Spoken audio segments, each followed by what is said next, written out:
The clinic waiting room was full. Fans were spinning. Children were crying. Nurses were moving fast. On one side, Grace sat on a plastic chair. She held her little boy, Liam, in her arms. His skin was hot. His lips were dry. His small chest moved up and down, struggling. "Please, baby, stay with me," Grace whispered. Her hands were shaking. She put her palm on his forehead again. "Ya Allah, his fever is higher." Liam's eyes half opened. "Mama, it hurts," he whispered in a weak voice. A nurse walked by. Grace stood up quickly. "Nurse, please," Grace said, her voice breaking. "My son, he is not breathing well. Can the doctor see him soon? Please, it's very serious." The nurse looked tired. "Ma'am, we have many patients. Wait for your turn, please. Doctor will see him." Just then, the glass door swung open. A woman in high heels walked in fast. Diamond bracelet. Expensive handbag. Perfume filled the air. This was Olivia. Behind her, her daughter Mia walked slowly, holding a tablet and wearing a small mask. Olivia looked at the crowded room and frowned. "Oh my God," she said loudly. "Why are there so many people here?" Her eyes landed on Grace and Liam. Liam coughed, a deep, painful cough. Olivia's face twisted. "Can someone move this dirty child away?" She snapped. She pointed straight at Grace and Liam. "My daughter is here for a checkup. I don't want her near this infection." Grace froze. Everyone turned to look. Grace pulled Liam closer, scared and hurt. "He's not dirty, madam," she said softly. "He is just sick. Please, he needs help." Olivia laughed with no warmth. "People like you always say that," she said. "Maybe if you took care of your kids, they wouldn't be dying in public clinics." Grace's eyes filled with tears. Liam's head dropped on her shoulder. The nurse rushed over. "Please, madam, calm down," the nurse said to Olivia. "Calm down? Do you know who I am?" Olivia raised her voice. "My husband pays big money to this clinic. We don't sit and wait with servants." She pointed to Grace like she was not human. "If this child is so sick, it's her fault. Not my problem." Grace's lips trembled. "Mia is also my responsibility, madam," she whispered. "I take care of her every day." Olivia stepped back in shock. "Don't you dare say my daughter's name," she snapped. "You are the nanny. You are paid to be invisible. Sit in the corner. Don't bring that sick child near us." The nurse, under pressure, looked scared. "Ma'am," the nurse said to Grace, "maybe you can sit over there near the wall? Just for a while?" Grace swallowed her pain. She nodded slowly and stood up.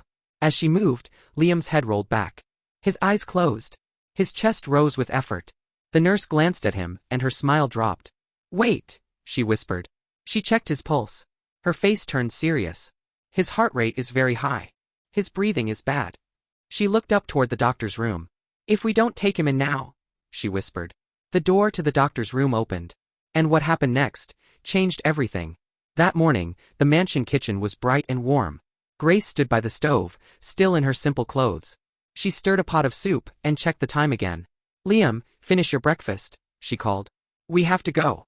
I have work." At the small table, Liam, only 6 years old, sat with a bowl. He touched his head and winced. "Mama, my head hurts," he whispered. "I feel cold and hot, same time." Grace walked over, touched his forehead, and almost dropped the spoon. He was burning. Her heart sank. "You're very hot," she whispered. "Oh no." The phone buzzed. Olivia. Grace picked up. "Hello, madam," she said quickly. "Where are you?" Olivia's sharp voice came through. "Mia has school. You're late again." "Madam, I'm so sorry," Grace said. "My son, he has a very high fever. I think he needs doctor. May I please take leave today? Just one day. I'll come early tomorrow. Please." On the other side, Olivia laughed. "A leave," she said. "For what?" "A little fever." Grace closed her eyes. "Madam, it's not little. He can't stand properly. I'm scared." "Listen, Grace," Olivia cut her off. "If you don't come today, don't come at all. There are many nannies looking for rich families. You are not special." Grace's stomach twisted. Her job paid for Liam's school, their small room, their food. "Mama," Liam's weak voice came. "I feel sleepy." Grace held the phone tighter. "Madam." "I'll come," she said softly, tears in her eyes. "But can I bring him with me? After dropping Mia, maybe driver can stop at clinic? Just 15 minutes." There was a pause. Olivia sighed loudly. "Fine," she said. "Bring him. But don't make drama in front of my friends." The call ended. Grace kissed Liam's forehead and whispered, "I'm sorry, baby." Mama needs this job. We will go to the doctor, okay? Just a little more. At the mansion gate, the car waited. Olivia got in the back, Mia beside her, scrolling on her tablet. Grace sat in the front seat, holding Liam on her lap. He rested against her chest, breathing fast. Olivia looked at them and made a face. Make sure he doesn't throw up in my car, she said in disgust. This is leather. Grace nodded quickly. Yes, madam. I will. Mia looked up from her tablet and stared at Liam. Is Liam okay? She asked softly. He looks very tired. Don't talk to him, Mia, Olivia said. You'll catch something. He's sick. Sit straight. Mia shrank into her seat. As the car moved, Liam suddenly coughed. A deep, painful cough. His hand grabbed Grace's scarf. Mama. I can't breathe, he gasped. Grace panicked. Please, sir, she told the driver. Can you go fast? Clinic, quickly. He's not okay. The driver looked in the mirror and pressed the pedal. From behind, Olivia snapped. Don't drive like a madman. If there is an accident, you're finished. Tears rolled down Grace's face. If anything happens to my son, she whispered, I am already finished. The car reached the clinic. Before Grace could open the door, Olivia spoke again. Remember, she said coldly. You are still on duty. After this little drama, you come back and make lunch. I have a meeting. Grace looked at her in shock. Madam, please, he may need to stay here, she said. Olivia looked at Liam like he was a broken object. If he survives, good for you, she said. If he doesn't, life goes on. Don't bring your poor problems into my rich life. Those words hit Grace like a slap. She stepped out of the car, holding Liam tight. She had no idea that in a few hours, those same words would come back to destroy Olivia. Next, the waiting room turns into a battlefield, and someone falls. We return to the waiting room. Olivia stood near the reception, angry. Excuse me, she shouted. How long will we wait? My daughter needs a checkup. We have an appointment. The receptionist tried to stay calm. Ma'am, the doctor is finishing with another patient. You are next in the list. Please have a seat. Olivia slammed her hand on the desk. This is not some government hospital, she said. We are VIP. Look at that woman and her child. She pointed at Grace. You will see them before us? Really? The nurse who checked Liam's pulse looked scared.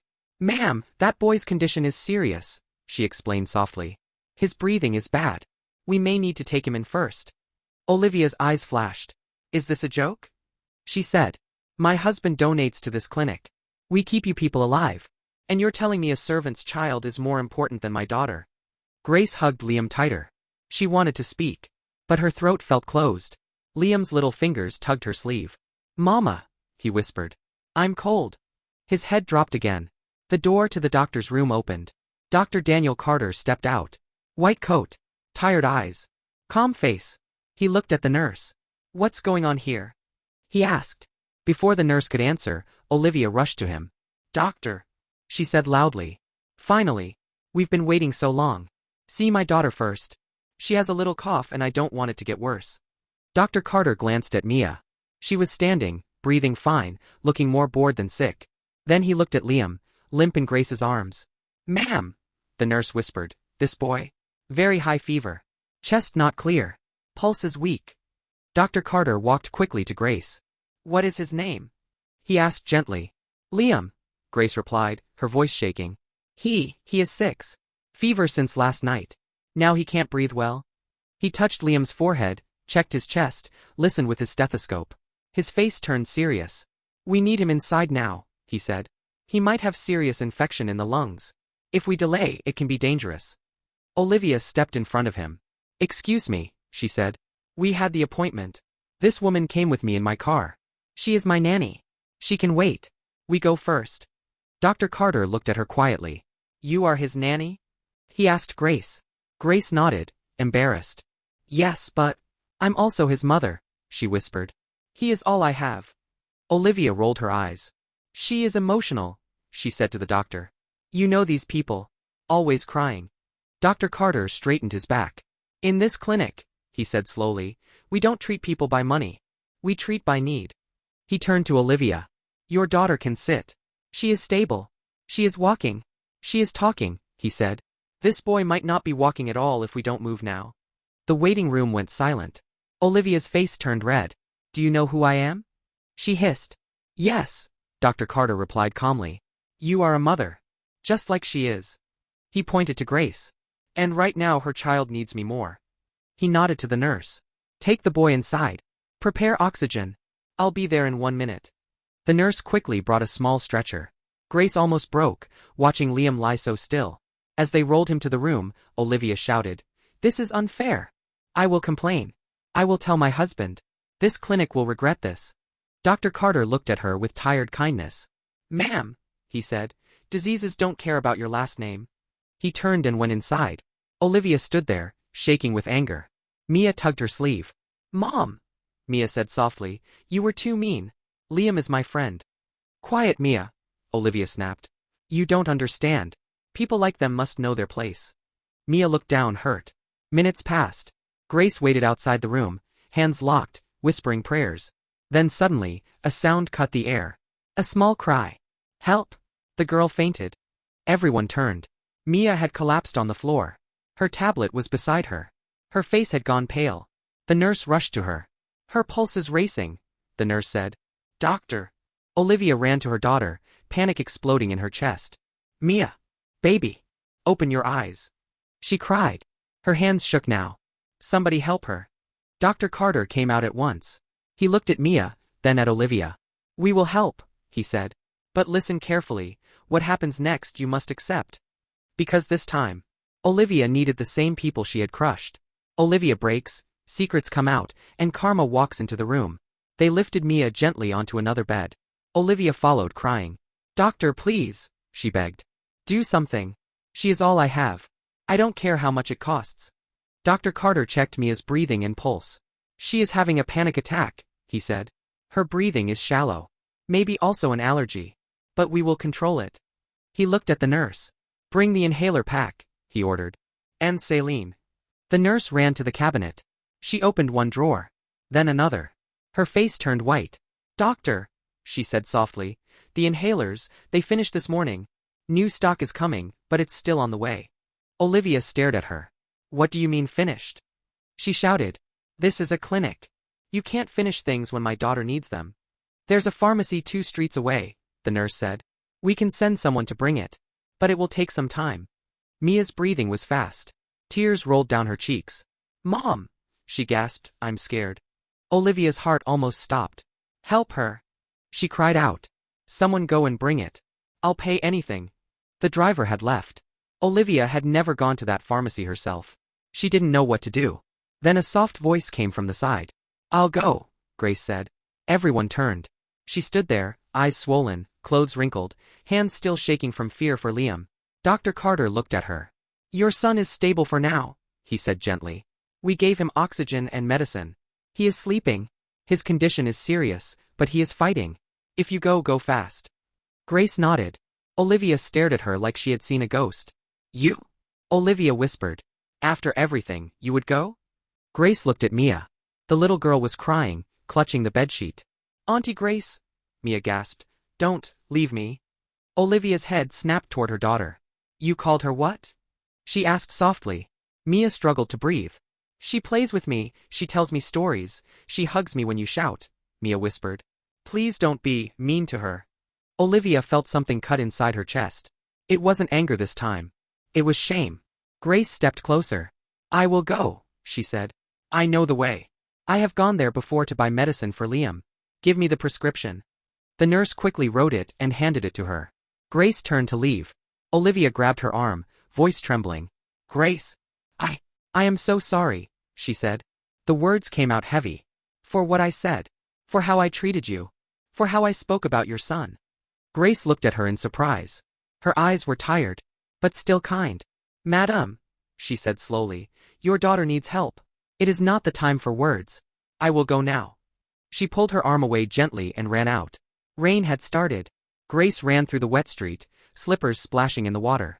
Her chest hurt. Her legs felt weak. But she didn't stop. In her mind, she saw 2 small faces. Liam. Mia. Both children. Both innocent, she thought. Only we adults make walls between them. She reached the pharmacy, bought the inhaler with almost all her money, and ran back, breathing hard. Inside the clinic, Olivia sat on a chair, face in her hands. For the first time, she was silent. Dr. Carter watched her. "You know," he said quietly. Years ago I was like Liam. Poor. Sick. My mother cried in hospital halls like that woman did today. Olivia looked up at him. She did. She asked softly. He nodded. A rich man saw us, he continued. He didn't insult us. He paid for my treatment. He even helped with my school. I became a doctor because someone believed poor people are also human. He held her gaze. What if that rich man had spoken to us like you spoke to them today? He asked. Olivia had no answer. Her mind replayed her own words. Dirty child. People like you. Not my problem. She felt sick. Mia loves Liam, she whispered. She talks about him all the time. I never cared. I just saw Grace's staff. Not as a mother. Dr. Carter nodded slowly. At the clinic, he said, everybody is equal. Pain is pain. At that moment, the door opened. Grace rushed in, soaked in rain, breathing fast. Here, she said, handing the inhaler to the nurse. Please help her. The nurse quickly prepared the dose and helped Mia breathe it in. Slowly, Mia's breathing settled. Her body relaxed. Her eyes opened a little more. Mom, she whispered. It's better now. Olivia almost collapsed with relief. Tears poured down her face.